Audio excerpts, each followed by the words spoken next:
দেইর আল বালা সহ গাজা শহরে ইসরায়েলি বাহিনীর নৃশংস হামলা অব্যাহত রয়েছে। আল আকসা মার্টার্স হাসপাতালে বাস্তুচ্যুতদের তাঁবুতে দখলদার বাহিনীর বোমা হামলার পর একজন মারা গেছে। এ সময় আহত হন অনেকে।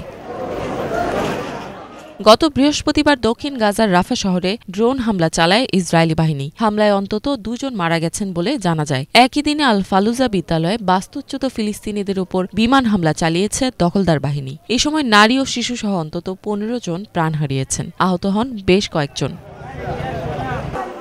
তবে ইসরায়েলি বাহিনীর দাবি, সেখানে ফিলিস্তিনের স্বাধীনতাকামী সংগঠনের কমান্ড সেন্টার রয়েছে। আল ফালুজা বিদ্যালয়ে সংগঠনটির সদস্যরা কাজ করছিল বলে দাবি করে তারা। এর আগে ফিলিস্তিনিদের 88টি অজ্ঞাত লাশ ফেরত দেয় ইসরায়েলি বাহিনী।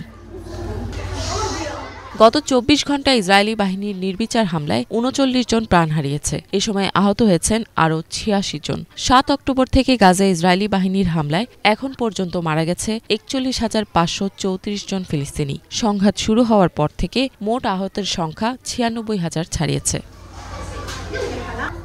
ইফাত জাহান, বাংলা ভিশন।